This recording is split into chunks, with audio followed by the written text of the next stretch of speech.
Hi, it's Richard Moore from Racing Profits Guides, and we're just up here at Dainthorpe at Mick Appleby's yard, and we've bumped into Andrew Mullen, so we thought I'd have a chat with Andrew about his career to date and obviously some of the courses that he rides. Nice to meet you today, Andrew. Are you alright? Yeah, great, thanks. So let's chat a bit about your career to start with. What brought you into horse racing? Just the love of it, really. I just went to the racing school and I just got hooked on it, really. Did you? I really enjoyed the way things got done. It was something I've never done before, so I just gave it a go. I thought, I like this. Yeah. And you went to, was it Kevin Ryan you were with as the apprentice? I was Kevin Ryan's apprentice for a while, and it was really good. Yeah. And how many years were you there with Kevin? I think I was there 4 years, I think. Until you lost your claim? You lost your claim 4 or 5 years, yeah. Yeah, so you rode quite a few for Kevin? Yeah, a lot, yeah. Yeah. And you also, I understand you were privileged enough to work with Kevin Darley a bit as well? Yeah, I went to his house just to go on the horse exerciser before I got my licence, and he just had me on the horse exerciser and told me what I should be doing and what I shouldn't be doing. And you learnt a lot from him, did you? Yeah, well, he's that kind of person. You either take his advice, or he's been in racing a long time, so done everything, hasn't he? All, Champion so, jockey, yeah. Yeah. And you learnt a lot, and that's brought you on. Do you think your career's developed through the last few years because of that, or just through hard work as well? Well, it took me a while to get my head down properly and take the job serious. And when I decided it was time to do it proper, this opportunities came along, and I'm taking it with both hands. Yeah. And so you're now stable jock for Mick Appleby predominantly. You do ride for other trainers as well, don't you? Yeah, I ride for David Barron. I've had a couple for him this year. For Alan as well, Alan McCabe, yeah? Alan McCabe, he uses me quite a bit on Norweather, and Alan Swimbank, which I've got a good few from him. Dandy Nichols. Yeah. So I've got a wide range of people who I ride for. But now I'm riding for Mick.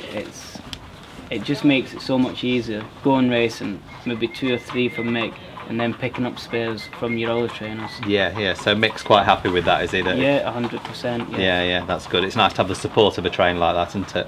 Yeah, well, he understands how hard the game is, and I think we're growing as a team together. Like we've got some lovely owners, and there's more and more horses coming in every day. So. And you live up north, don't you? You live, is it around Scotch Corner way? Well, I live at Beedale, just outside. It's about 8 miles from Scotch Corner. Yeah, Catterick way, isn't it, there? So do you ride predominantly on the northern tracks, or do you do some southern tracks as well? Well, I've always been based up north, so it's a bit of a shock to the system now, coming down to Salisbury and driving down there, because then you're only riding for Mick.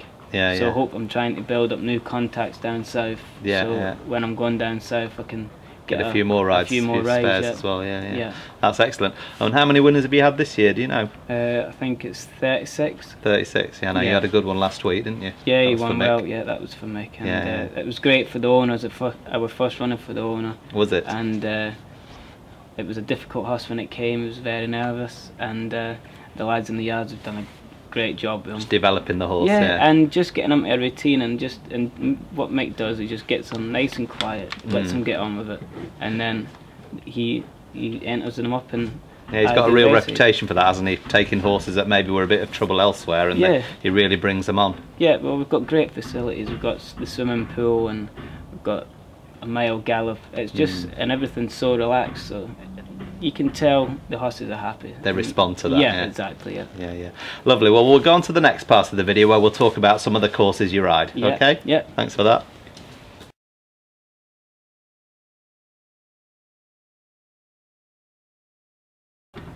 Right, Andrew, let's discuss a bit about some of the courses you run at. Doncaster to start with. You've had a couple of winners there. What do you think of Doncaster as a course?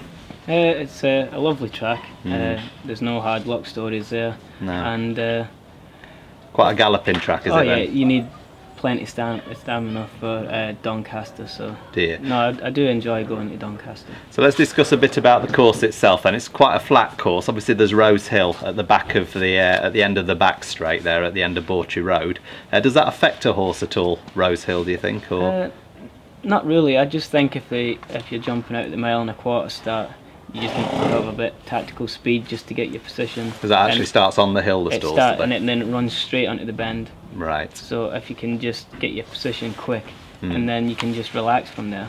So do you need a really balanced horse going around that bend, or is it quite a gentle sweeping bend all the way around? For me, I think it rides real well. I just think just let the horses find their feet. And if you can jump and travel, it's a massive help. So the longer trips there, so the 1.5 miles, sort of halfway down that back straight, is it the 1 mile 4 furlong start? Yeah, well, you're back a couple more furlongs, so then you don't have to think about it until you've got your position, and then get yourself sorted out before you come to the bend. And same with the 1.6 miles, the ledger start, that's way down at the other end, isn't it? So you've got plenty of time in a 1.6 miles race there, have you? The course just draws you around, you don't have to move much. As long as you're jumping and travelling well, you should have no excuses, I don't think. So is there any sort of draw you'd think is a bit more favourable for you when you're doing a distance race, or is there so much time to get in position you don't really worry as much? Well, maybe in the 1.25 miles, you would maybe want to be lower, but I think... because of that bend that you're straight into, Yeah, but further, any longer than that, I don't think there's any bias against it. No, you're all right.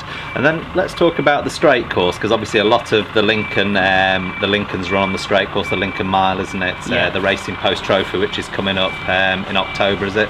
Yeah, that's right. Straight course, we always end up racing up the middle, so I don't think there's any draw bias at all. No. But I always think it's good when you're on a 2-year-old over 5 or 6, get on that one of them get on the stand rail, because I think it makes a big difference to 2-year-olds. So is that a lower number draw to be on the stand rail, or is that a higher number? Yeah, they go from the middle, don't they, outwards? So I just think 2-year-olds, if you're ever going to see horses come up that stand side, they've got a good advantage there, have they?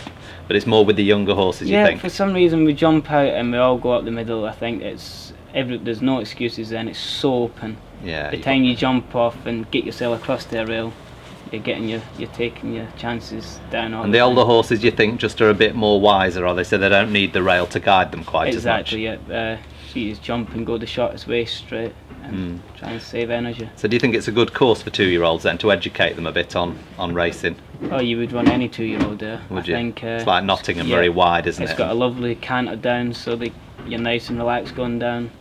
And they would learn a lot by going to Doncaster, because it's a big open place, and that's why a lot of the good horses do start their career off. And they have big crowds there as well, don't they? So I suppose they get used to sort of quite the hustle and bustle of racing. Yeah, they put on a great show at Doncaster, and there's always a buzz in the weighing room at the big meetings. So is there? No, I love going to Doncaster. You enjoy riding there? Yeah, it's good. And let's talk a bit about the sprints there then, sort of the 5 and 6 furlong, even the 7 furlong I suppose. But the 5 and 6 furlongs, any sort of draw bias there again? Would you be trying to get onto the rail, or do you come down the middle again there? We always end up coming down the middle. I just think, unless it's really bad ground, maybe just edge over to the stand side. But apart from that, you go straight up the middle. So if there'd been quite a lot of rain, because I know they've done a lot of drainage work there, haven't they, lately? Yeah, so they've done a great job with the courses. It takes the rain well. I think the ground's always what they say it is. They don't try and say it's something it's not. And so after you've ridden the first race, you don't think, oh, it's not like they said. But the clerk of the course, if you do say I think it's a bit softer than good, you'll go and ask a few jockeys and he'll change it. Yeah, that's Roderick. He's very good, isn't he? I mean, he's good. Yeah, I know him from Southwell, and I think he's a very good clerk. Yeah, and he's very good to work with. You can talk to him, or you can just put your opinion across. They might not take it, some of them, but I think he takes it on board, and he just wants, everybody just wants a nice easy day at the racing. Yeah, definitely, to enjoy it. And so you say that a lot of the jockeys come down the middle of the course. Is that because there is a bit of a golden highway there, or is it just that everybody does that? I just think it's a written rule at the minute. Everybody jumps off and we just head down the centre. Head down the middle. Yeah. I just think there's just no, then there's no excuse. No. And where did the race start to unfold? Do you sort of leave it till the 2 or 3 furlong pole, or again are you judging the pace of the race and thinking, right, it's been pretty slowly run, it's going to become a sprint? Yeah, well, that's sprints if they jump they do go quick, but then you have to think, well, they're going too quick, hang on to them. They come back to you. Yeah. These can pick up again, so you need to be up in the pace. So it just depends on the way the race gets ran and what kind of grade the race it is. Right, yeah. And just take it from there. And what about the longer trips, the sort of the mile 6, and I think there's even a 2-mile race, or 2 mile 2 I just think same again, you jump, get your horse happy and relaxed, and as long as they're not hacking, you might have to go and put it to them a bit earlier. But if it's a real dawdle, what would you do then? Would you try and push the pace on a bit? You would try and push it on a bit. If your horse stays, you might be the one making it a slow pace, because you know you've got to turn the foot. But because you often think on flat courses you're not looking for a stayer, but obviously the pace of the race can change that totally, can't it? Massively. If they go too quick, you have to well, they're going too quick, and you should know your horse. So yeah, that's brilliant. Okay, so that's a bit of an insight into Doncaster. Thank you very much. Thank you.